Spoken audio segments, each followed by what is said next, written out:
Welcome back नाज़रीन। Programme में खुशामदीद कहेंगे। नाज़रीन, मुल्क में इस वक्त जो सियासी इंतशार है दिन ब दिन बढ़ता जा रहा है, गहरा होता जा रहा है। इसी तनाजुर में आज चीफ जस्टिस की जानिब से ये रिमार्क्स भी सामने आया है कि सियासी पार्टियों का काम है कि वो अपना इस हवाले से किरदार अदा करें, सियासी दर्जा हरारत को कम करने में अपना किरदार अदा करें। वहीं पर आज मुस्लिम लीग नून की चीफ ऑर्गेनाइजर मरीम नवाज, जिनकी जानिब से कसूर में खिताब किया गया और ये कहा गया है कि इमरान खान ये पाकिस्तान समझें, इसे अपना जॉयलेंट ना समझे। और उनकी जानिब से ये भी कहा गया एक मरतबा फिर, जो कि मुस्लिम लीग नून का पहले भी बयानिया है, कि इलेक्शन तो होगा लेकिन पहले सिलेक्शन का फैसला होगा। और उनकी जानिब से कहा गया है कि एहतसाब पहले बराबर होगा, फिर ही इलेक्शन की बात होगी। जबकि कौमी असम्बली में अदालती इस्लाहात का बिल भी आज मंजूर कर लिया गया है। और साथ साथ आज कौमी असम्बली में बिलावल भुट्टो जरदारी, जिनकी जानिब से एड्रेस किया गया ऐवान को, और ये कहा गया बिलावल भुट्टो जरदारी ने कि जबकि बिलावल भुट्टो जरदारी पाकिस्तान पीपल्स पार्टी सबसे पहली वो जमात है जिन्होंने सेलेक्टेड का लफ्ज़ यूज़ किया था पाकिस्तान तहरीक इंसाफ के चेयरमैन के लिए, इमरान खान के लिए। और आज वही बिलावल भुट्टो जरदारी साहब ऐवान में ये गुफ्तगू करते नजर आए कि अगर इस तरह सियासी पंजा आजमाई होती रहेगी तो कब तक होती रहेगी। एक दिन तमाम पार्टियों को मिल बैठकर, साथ बैठकर मुज़ाकरात के टेबल पर आना होगा। जिस पर इमरान खान की जानिब से कहा गया कि ऑल पार्टीज कॉन्फ्रेंस होगी तो मैं तो आने के लिए तैयार हूँ। लेकिन मुस्लिम लीग नून की जानिब से ये एक बार फिर मौक़िफ़ अपनाया जा रहा है। वज़ीर आज़म शहबाज शरीफ, जो कि निज़ाम बचाने की बात करते हैं, वो भी आज ये बात करते हुए नजर आए कि मुज़ाकरात होंगे लेकिन पहले इमरान खान कौम से माफ़ी मांगेंगे। तो इस वक्त जो सियासी बहरान है वो भी बढ़ता जा रहा है, और यही सियासी बहरान, यही सियासी इंतशार, सियासी तसादुम मुल्क को किस बहरान की जानिब ले पड़ा है। इस वक्त मौशी सूरत हाल मुल्क की सबके सामने है, गरीब परेशान है। इस पर बात करेंगे। हमें ज्वाइन किया है फिरदौस शमीम नकवी साहब हैं, पाकिस्तान तहरीक इंसाफ से इनका ताल्लुक है। बहुत शुक्रिया फिरदौस शमीम साहब, वक्त है। और साथ हासिल हुआ सिद्दीक अल फारूक साहब का, पाकिस्तान मुस्लिम लीग नून की नुमाइंदगी करेंगे। बहुत शुक्रिया सर वक्त देने के लिए शो में। फिरदौस शमीम नकवी साहब, सर पहले तो ये जो कौमी असम्बली से अदालती इस्लाहात का बिल मंजूर हुआ है, सर इस पर आपसे कॉमेंट हासिल करना चाहूँगी, इस पर कॉमेंट कीजिएगा सर। कैसे देखती है पाकिस्तान तहरीक इंसाफ इस बिल को? ये देखिए, मैं समझता हूँ अगर ये बिल जो है ये एक्चुअली सुप्रीम कोर्ट के जजेस अगर अपने लिए रूल्स खुद फ्रेम कर लेते तो बेहतर था। मुझे इस बिल पे कोई इतराज़ नहीं है। इस्लाह आ रही है, इस्लाह टाइमिंग और जिस तरीके से इसको पोर्ट्रे किया जा रहा है और जो नीयत है उसके ऊपर ज़रूर शक है, कंटेंट पे नहीं है। नीयत में भी वो इसलिए कह रहा हूँ कि वो ये कोशिश कर रहे हैं कि दिखाने के लिए कि ये जो जुडिशरी का प्रोसेस है ये फॉल्टी था, फ्लॉड था, और अब हमने ये बिल पास करने के बाद इस प्रोसेस को सही कर दिया है। जबकि जस्टिस बंदोखेल की क्लैरिफिकेशन के बाद जो कुछ इनके वज़रा कह रहे थे, जो इनकी लीडर कह रही थी मरियम, कि जी ये 4-3 जजमेंट है और ये जो है माइनॉरिटी जजमेंट है, वो सारा उन्होंने क्लियर कर दिया कि वी ओन द जजमेंट। जो हमारा डिफरेंस ऑफ ओपिनियन था वो सो मोटो के ऊपर था और किसी पे नहीं था। We have signed, it is the order of the court. तो ये जो कहते हैं ना लोगों को गुमराह करने की पाकिस्तान मुस्लिम लीग नवाज की कोशिश, इसको कि हम जो है, मैं तो समझता हूँ कि ये सही नहीं है और इसकी मजम्मत भी करना चाहता हूँ। जहाँ तक इस बात का फैसला कि एक सिर्फ चीफ जस्टिस सो मोटो ले, उसके बजाय 3 सीनियर जज ले ले, कोई बुरी बात नहीं है। प्रोसेस जो बेंच है उसकी फॉर्मेशन जो है वो 3 लोग करे, as long as the court can function smoothly और इसमें गुड गवर्नेंस और ट्रांसपेरेंसी ज़्यादा नजर आए, नथिंग रॉन्ग विद इट। लेकिन ये कहना कि जो माजी में हो रहा था वो भी कानून के मुताबिक था, इनकी मर्जी से था, इतने अरसे इन्हीं ने ये कानून, इन्हीं के बनाए हुए कानून थे और इन्होंने अपने ही कानून को आज फिर तब्दील किया कि इन्हें अपने कानून में फ्लॉ नजर आया, उससे भी कोई बुरी बात है। लेकिन ये ओन करे कि वो पिछला कानून भी हमारे ही बनाया हुआ था। सही। तो सर बहुत सारे तरामीम तो सर आपके दौरे हुकूमत में भी होते रहे, और आज जब बिलावल भुट्टो की जानिब से असम्बली से जब एड्रेस किया गया तो फिरदौस साहब जो उनकी जानिब से कहा गया है, बड़ी इंपॉर्टेंट और गौर तलब बात ये की गई है कि जो आमिरों की औलाद है वो तहरीक इंसाफ में शामिल हो रही है। साथ साथ उनकी जानिब से और भी ज़्यादा तनकीद की गई है बड़ी हार्श वर्ड्स में। ये क्या मामला है सर, ये क्यों कहते हैं आप लोगों को किसी सहूलतकारों का हाथ है? आज मरीम नवाज से भी गुफ्तगू की, उन्होंने कहा है चीफ जस्टिस साहब को कि आप इनके पीछे ना लगें, ये तो सहूलतकारों को ऐसे फिर मलिया मेट करके रख देते हैं। ये तक उनकी जानिब से सर वर्ड्स इस्तेमाल किए गए हैं। जी जी, अब मैं, ये हमारा जो फॉरेन मिनिस्टर है वो फॉरेन टू पाकिस्तान है, foreign to the religion of Islam है। हमारे दीन के अंदर कुफ्फार मदीना की औलाद असहाब रसूल बनी है। डिनाई कर दे, सिद्दीकुल फारूक साहब भी बैठते, हर कोई अपनी कब्र में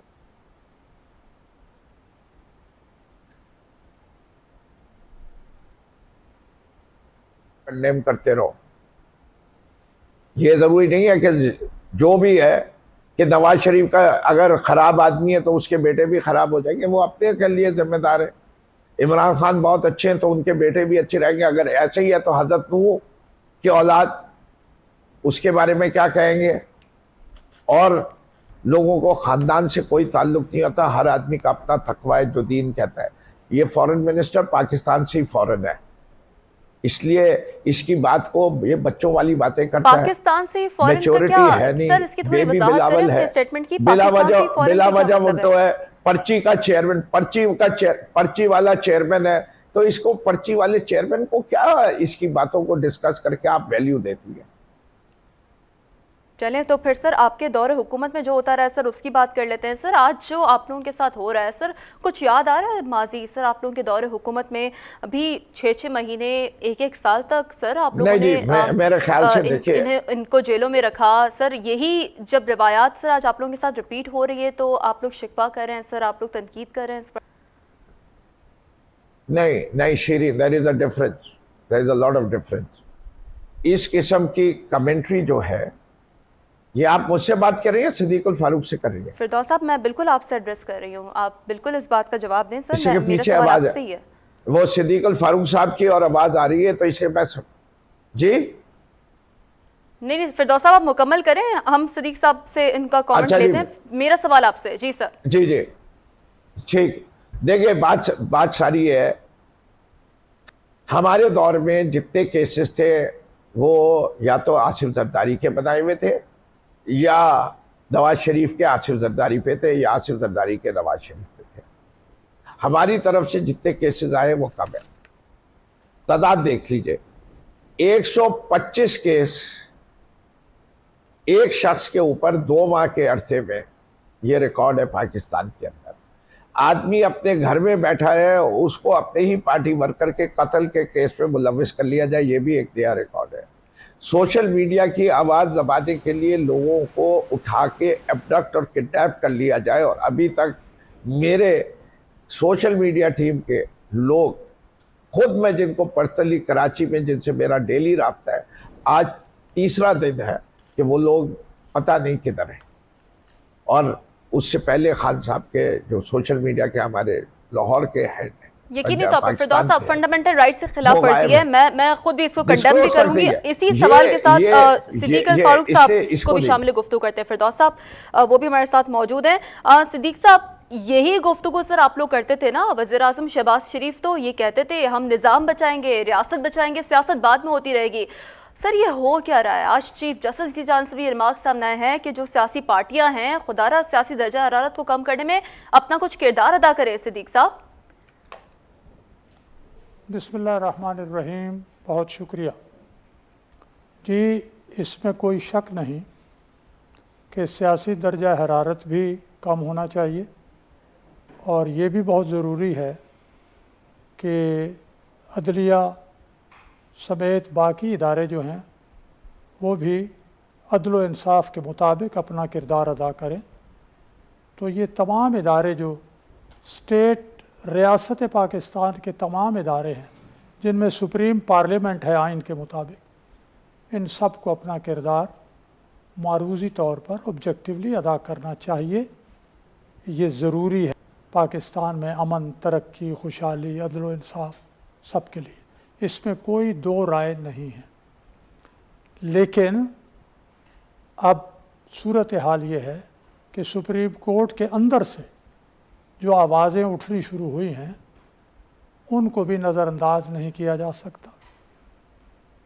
इसी तरह से सुप्रीम कोर्ट ने जिस तरह से कासिम सूरी के इलेक्शन में 4.25 साल स्टे आर्डर पर ही चला दिया, गालिबन 90,000 वोटों का मसला है। KPK में अपना मेट्रो का मसला है, उस पर स्टे, कोई और मसला आया उस पर स्टे, सुप्रीम कोर्ट से स्टे और पड़े हुए हैं स्टे। तो इसलिए ये मामलात जो हैं, नवाज़ शरीफ साहब तो 2-2, 250 पेशियाँ भुगतें रोज़ाना की बुनियाद पर, उनके ख़िलाफ़ केसेस हों। वो मरियम अगर ज़रा सी सलाम का जवाब वालेकुम सलाम दे तो क्या खामोश रहें, कोई आवाज़ नहीं आनी चाहिए। और यहाँ जनाब अली बाहर गाड़ियों में बैठे हुए हाजिरियाँ लग जाएं, अदालतों के मेरा गेट सवाल तोड़े सिद्दीक साहब जाएं। फिर वही है कि ये आप लोगों ये बात कह कर आए थे इस हुकूमत में कि हम जब आएंगे सियासी इंतशार कम करने की कोशिश की जाएगी, सियासी तसादुम कम करने की कोशिश की जाएगी। सर अब क्या कर रहे हैं सर, ये बताएं ना। मैं ये कह रहा हूँ कि हम तो कोशिश कर रहे हैं। ये आज जो अपना पार्लियामेंट में जो लेजिस्लेशन हुई है वो इसीलिए हुई है कि अदालत में जो सुप्रीम कोर्ट, जो ये कॉन्स्टिट्यूशन ये मेरे पास है 184(3), ये सुओ मोटो नोटिस के बारे में सुप्रीम कोर्ट का जिक्र करता है। बिल्कुल सर, Without और इसके prejudice। तहत ही नवाज शरीफ, यूसुफ रजा गिलानी, जहांगीर तरीन समेत खुद नोटिस केस के जितने फैसले हैं और जितने भी दीगर मुतासरा फरीक हैं उन सबको अपील का हक मिला है। सर खुल कर बात करें। मैं यही तो मैं अर्ज़ कर रहा हूँ कि सुओ मोटो नोटिस ले लिया जाए तो अपील का हक ही कोई नहीं है। यही तो बात है। मैं सिद्दीकुल फारूक आपके सामने बैठा हूँ, मेरे साथ क्या किया जब 21 मई 2000 को मुझे पेश किया गया सुप्रीम कोर्ट में, तो प्रोसिक्यूटर जनरल ने कहा कि we dumped him somewhere and forgot, 8 महीने की हद से भेजा। और सुप्रीम कोर्ट के चीफ जस्टिस साहब ने जो फुल बेंच की सरबराही कर रहे थे, ये हकीकत सामने आने के बाद मेरा 15 दिन का फिजिकल रिमांड नैब को दे दिया, दूसरी दफ़ा फिर दे दिया, तीसरी दफ़ा फिर दे दिया, कोई इंसाफ नहीं मिला। मुझे 9 साल के बाद जाकर इंसाफ मिला। उसमें क्या कुछ हो गया ये अलग बात है। तो इसलिए हम ये चाहते हैं कि अदलिया अपना किरदार आइन के मुताबिक अदा करे, पार्लियामेंट को अपना काम करने दे, उसमें मुदाखलत ना करे। इससे ही तवाज़ुन पैदा होगा। वरना अगर हर सैयारा और हर सितारा अपने मदार से निकल के दूसरे के मदार में घुसेगा, रियासत पाकिस्तान के ये सारे सितारे अपना मदार छोड़ के दूसरे मदारों में घुसेंगे तो तबाही तो आएगी। बिल्कुल सही बात करें। सिद्दीक साहब, रोल ऑफ पार्लियामेंट पर आपकी जानिब से गुफ्तगू की गई है, रोल ऑफ पार्लियामेंट की बात कर लेते हैं। सर ये बात तो अदलिया भी कहती है कि जो मसले आप यहाँ ला के खड़े होते हैं हमारे सामने, ये तो पार्लियामान में हल होने वाले मसाइल हैं। तो इसके लिए बिलखुसूस मुस्लिम लीग नून क्या कर रही है? सर आप लोग तो कहते हैं कि इमरान खान पहले कौम से माफ़ी मांगे, मुज़ाकरात उनसे बात की बात है। तो ये तो सर ये तो सियासत बचाने वाली बात है, रियासत बचाने वाली बातें ऐसी तो नहीं होती। रियासत बचाने के लिए तो हमने अपने सर बहुत कुछ ले लिया। हम इनके IMF का जो मुआहदा है जिससे ये इन्होंने ट्रांसग्रेशन की, पीछे हटे, वो हम अब पूरा कर रहे हैं। ज़ाहिर है हमें गालियाँ भी दी जा रही हैं और मुश्किलात भी हैं। और हमने इन्हें ऑफ़र की, शहबाज शरीफ साहब ने 10 अप्रैल को वजारत उज़्मा का हल्फ उठाया, साथ ही कहा ग्रैंड डायलॉग आइए और इक़्तिसादी चार्टर हम करते हैं। जब ये वज़ीर आज़म जैसे तैसे भी बने थे तो इनको एक जगह नहीं ताउन किया, TLP के धरने में इनके साथ ताउन किया कि नहीं, धरनों से हुकूमतें तब्दील होने के हक़ में नहीं है। हमारी अपोजिशन की पार्टी के एक पार्टी के सरबरा अपना बिलावल भुट्टो ने कहा कदम बढ़ाओ इमरान खान, हम तुम्हारे साथ हैं। हमने कोरोना में इनका साथ दिया, किस किस में साथ नहीं दिया। उस वक्त भी हमने ताउन करके लिए हाथ बढ़ाया, इमरान खान ने हाथ झटका। अब भी हमने बार बार कोशिश की, इमरान खान ने हाथ झटका। इसलिए हम पर ये इल्ज़ाम अगर कोई लगाता है तो ज़्यादती करता है। हमने पहले भी ताउन करने की कोशिश की, अब भी कर रहे हैं, लेकिन जो चीज़ें सर इमरान आपकी खान ने गुफ्तगू की से हैं, मुझे मरियम औरंगजेब कौन सी साहिबा बात? की जानिब से जब प्रेस कॉन्फ्रेंस की गई 2 रोज़ कबल वो उनकी जानिब से याद आ रहा है, कहा गया कि ये जो 10 निकात दिए गए हैं मईशत पर, इसके बदले में 10 थप्पड़ आने चाहिए। ये जो इस तरह का जो स्टांस सर मुस्लिम लीग नून का बहुत हद तक बदल चुका है। आप बिल्कुल सही रेफर कर रहे हैं सर। देखिए, अब पिछले साल की बातों को उस वक्त यकीनी तौर पर मुस्लिम लीग नून का स्टांस बहुत अलग था, बहुत डिफरेंट था, मुख्तलिफ, लेकिन हाँ, अब जो उस वक्त स्टांस है वो बहुत हद तक बदल चुका है। क्या रीज़न है सर? मुख्तलिफ लोग जो हैं मुख्तलिफ तरह का रद्द अमल देते हैं।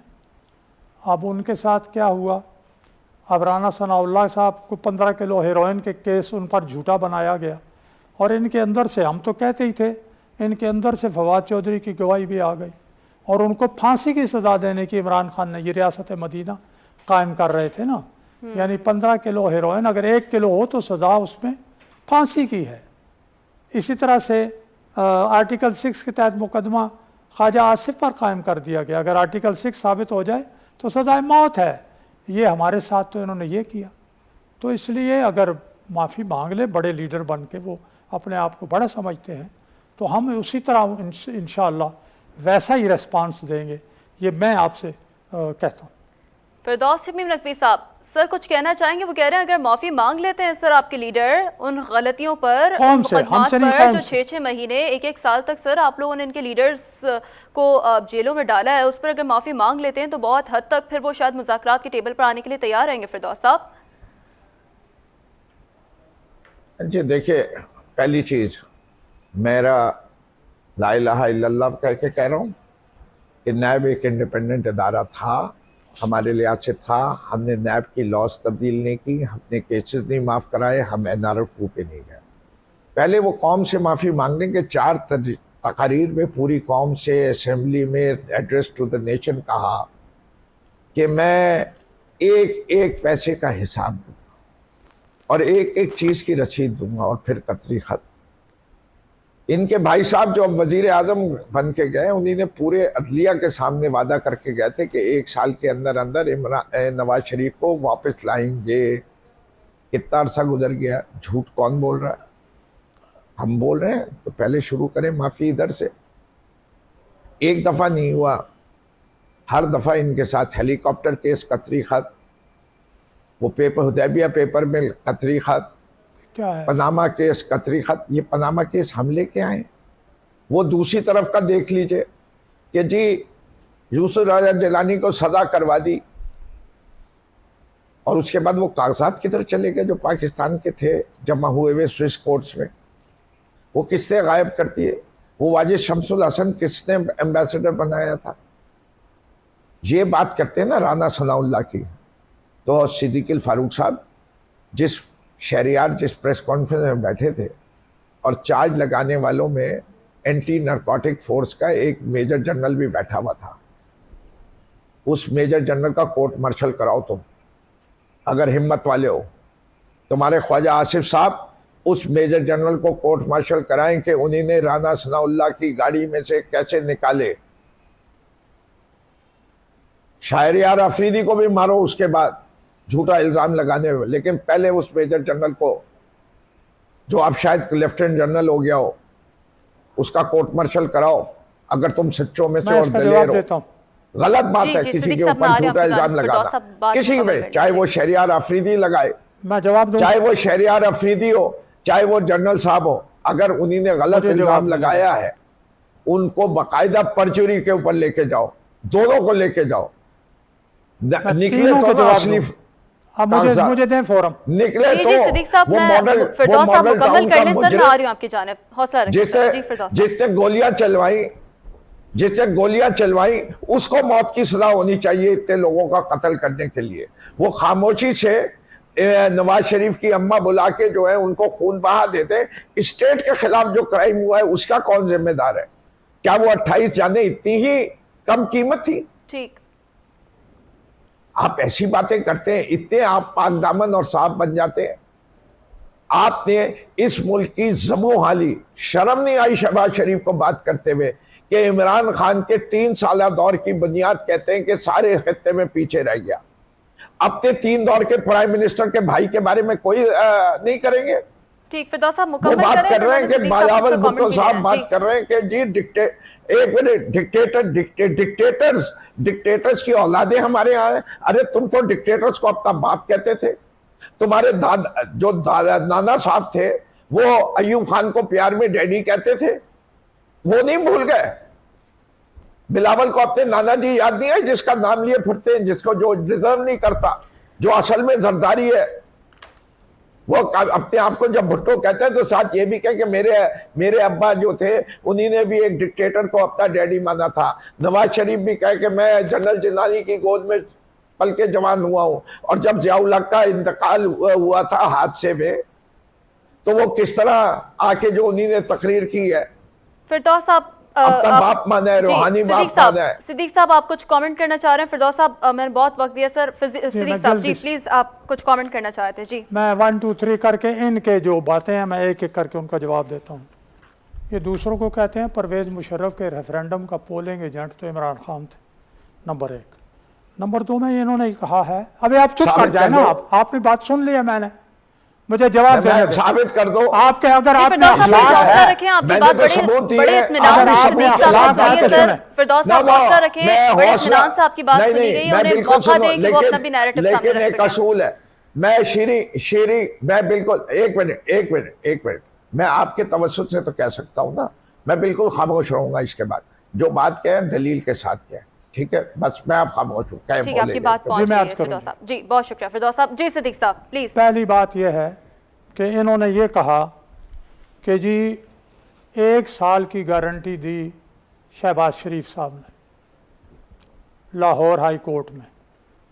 मैं इनको चैलेंज कर रहा हूं, मैं आज इस आपकी स्क्रीन से फिरदौस शमीम नकवी साहब को चैलेंज कर रहा हूं, अगर ये साबित कर दें कि उस फैसले में और उस गारंटी में 1 साल का जिक्र है, तो जो हर्जाना जो जुर्माना ये कहेंगे मैं दूंगा, नंबर 1। दूसरी बात इन्होंने ये की ही है कि जी वो उस मेजर जनरल को पकड़ें, मिनिस्ट्री का इंचार्ज वज़ीर MNA शहरयार आफरीदी था, और उसने कहा अल्लाह को जान देनी है, वो मुकदमा सच्चा है, और ये बात उसने कौमी असम्बली के फोरम पर एक दफ़ा नहीं 1 से ज़्यादा दफ़ा ये बात कही। तो हम बड़े अफसर को जो ये गारंटी, ये ज़मानत देता है कि ये केस सच्चा है, उसको पकड़ना चाहिए या उसके जूनियर को पकड़ना चाहिए? तो तीसरी बात ये है कि वो जो खातून ये कहते हैं ला इलाहा इल्लल्लाह मुहम्मद रसूलुल्लाह सल्लल्लाहु अलैहि वसल्लम, मैं कहता हूँ वो जो खातून उज़्मा को इमरान खान ने 40 दिन PM हाउस में रखा और उससे ऑडियो और वो वीडियो ली और उसके ज़रिए उस वक्त के चेयरमैन नैब को ब्लैकमेल किया, जी उसके बारे में क्या सिद्दीक कहते हैं? साहब वो तो ब्रेक लेना जगह कहा जा रहा है, जगह जब बता मैं रही है। ब्रेक से वापस आऊंगी सर यहीं से आपके डिस्कशन को आगे बढ़ाएंगे। ब्रेक लेना कहा जा रहा है, ब्रेक शामिल करेंगे हमें, जब ब्रेक से वापस आएंगे तो डिस्कशन को मजीद आगे बढ़ाएंगे। Stay with us. Welcome back नाज़रीन, मैं मौका दूंगी सिद्दीक अल फारूक साहब को कि वो अपनी गुफ्तगू मुकम्मल कर सकें ताकि हम अगले सवाल की जानिब बढ़ सकें। सिद्दीक साहब, मैं ये गुजारिश करता हूँ, मैं जल्दी से करता हूँ चंद पॉइंट्स, जी प्लीज़। कि इस्लाम और रियासत मदीना और क़ानून और आइन की बात मेरे भाई फिरदौस शमीम साहब भी बहुत करते हैं।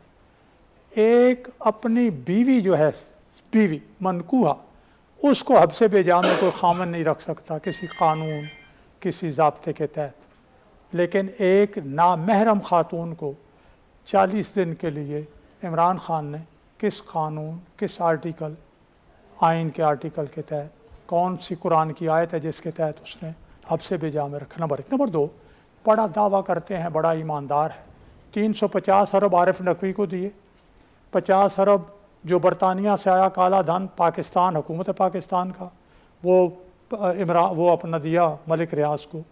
उसके बाद आप आ जाइए तोशा खाना की वो जो घड़ी है वो तकरीबन 2 अरब की वो सारे तोहफे बनते हैं, वो कितने में बेचा, और फ़ॉरेन फंडिंग, इनमें तो इमरान खान इकरारी मुजरिम है कि हाँ ये काम मैंने किया है।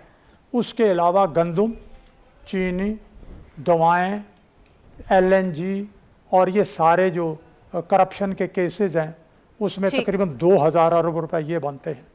इसके ये सारी इकट्ठी करें, स्कैंडल पे स्कैंडल है। इमरान खान की ऑफ शोर कंपनियां हैं, वो कहते हैं वो लोग वो जी वो बैरून मुल्क उन्होंने दौलत रखी हुई है। ये जो ऑफ शोर कंपनियां पहले नहीं मान रहे थे और ये सामने आ गई पानामा में, तो फिर कहते हो मैंने टैक्स बचाया है। ये ऑफ शोर कंपनियों में जो पैसा रखा है आपने, ये पाकिस्तान में रखा हुआ है या सही, बाहर है? लेकिन सर, ये आपकी बहन ये अलीमा बाजी सारी ने एक बातें लम्हा सर, एक जुमला और आपके सुन ले। सारे दलाइल एक तरफ, सिद्दीक साहब मेरा सवाल ले लें, ये सारी बातें एक तरफ, लेकिन सर जो हुकूमत पर जिम्मेदारी होती है सिद्दीक साहब, बड़ी अहम जिम्मेदारी होती है सर। आज मुल्क जिस मौशी भंवर में फंसा हुआ है, इस वक्त हुकूमत पर इंतहाई अहम जिम्मेदारी। आप लोग इस बात को समझते हैं? वज़ीर आज़म इस बारे में बात करते रहे सर शहबाज शरीफ साहब, उसके लिए क्या कर रहे हैं सर? अवाम के लिए आप लोग क्या कर रहे हैं? सवाल फिर वही है, बुनियादी सवाल जैसे सर मैंने अपना शो शुरू किया था। जी सिद्दीक साहब, इसे एड्रेस करें सर। दो चीज़ें, आवाम के लिए क्या कर रहे हैं और ये क्या चीज़ है। ये जो मुकदमे कह रहे हैं इतने बन गए इतने बन गए हैं, ये मुकदमे, ये कानून अपना रास्ता ले रहा है, ये कानून ये भाग रहे हैं। दूसरी बात यह है कि आवाम के लिए क्या कर रहे हैं, जो ये करके गए थे उसको संभालने की कोशिश कर रहे हैं, इसमें कोई शक नहीं कि मामलात संभालने की ये कहना कोशिश मुनासिब है बहुत कर सिद्दीक रहे साहब, हैं, जो ये कर रहे हैं उतने वही नहीं हम संभले। दोहराने की कोशिश कर रहे हैं। नहीं, हम पूरी कोशिश कर रहे हैं आवाम को रिलीफ दें। IMF के साथ किया गया मुआहदा, उसने हमारे इतने हाथ बांधे हैं कि जहां हम रिलीफ देने की कोशिश करते हैं IMF वाले आके खड़े हो जाते हैं रास्ते में, आप ये नहीं कर सकते। जहां हम कुछ करते हैं वो कहते हैं ये मुआहदा हुआ है, आप ये नहीं कर सकते।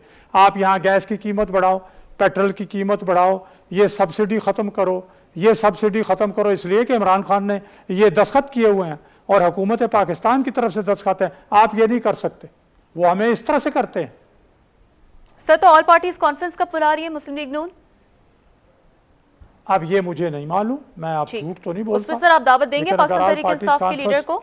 वो तो आने के लिए तैयार है, मिल बैठने के लिए तैयार है, मुज़ाकरात करने के लिए तैयार है। तमाम इसमें एक बात है, इसमें एक बात है कि इसका एक एजेंडा और उसमें कोई पार्टी प्री कंडीशंस पेश की शराइत आयद नहीं करेगी और कौमी एजेंडा होगा और सब पार्टियां उसमें अगर ईमानदारी से ऑब्जेक्टिवली बैठ के मुल्क को मुश्किल हालात से निकालने की जरूरी है सर, बहुत जरूरी है इस वक्त की बालादस्ती की कोशिश करें तो अच्छा। यकीनी तौर पर फिरदौस साहब कंक्लूडिंग रिमार्क्स दें काइंडली। ये देखिए, मैं एक एक से शुरू हो जाता हूँ। ये जो सादिक और अमीन किस्म के प्राइम मिनिस्टर थे वो मफरूर हो चुके। मैं इनको चाहता था मेरे ट्रैप में, ये कोर्ट के डिक्लेयर्ड मफरूर है, मेरे नहीं है। 4 हफ्ते की बेल दी थी, उसके बाद मेडिकल रिपोर्ट्स देनी थी, नहीं दी गई। वो यूरोप की छुट्टियां मनाए अपनी पूरी फैमिली के साथ, पाकिस्तान नहीं आ सकते। उन्हें मैंने शो में वाइंड अप करना है सर, कंक्लूडिंग रिमार्क्स देने दें फिरदौस साहब को। जी फिरदौस साहब कंटिन्यू करें। सजती नहीं। अच्छा, इसी तरीके से कारगिल की जिम्मेदारी नवाज शरीफ की है। नवाज शरीफ ने हजारों पाकिस्तानी नौजवान मरवा दिए। खुद वो कहते हैं मुशर्रफ है तो सजा तो इन्हीं के कानून के लिए कहते हैं कि जूनियर ऑफिसर को क्यों सजा दी जाए, सीनियर से पूछा जाए। सीनियर तो नवाज शरीफ हुआ, जनरल मुशर्रफ को ही हुए। जनरल मुशर्रफ तो उनके जनरल थे, तो बताओ क्यों नहीं सजा दूं मैं मुशर्रफ की बजाय कारगिल के लिए। ये बात ये, हम थे नालायक, हमें नाअहल। हमारे जमाने में महंगाई 9%, इनके जमाने में 44%। ज्यादा नालायक कौन हुआ, ज्यादा नाअहल कौन हुआ? भाई 9 के 8 करते थे। इन्हें पता नहीं था कि इमरान खान ने क्या साइन मौजूद थे। फिरदौस भाई साहब हमारे साथ मौजूद थे। बहुत शुक्रिया आप दोनों हज़रात का वक्त देने के लिए शो में नाज़रीन से। साथ ही आज के प्रोग्राम से फिलहाल इतना ही, इजाजत दीजिएगा, अल्लाह हाफ़िज़।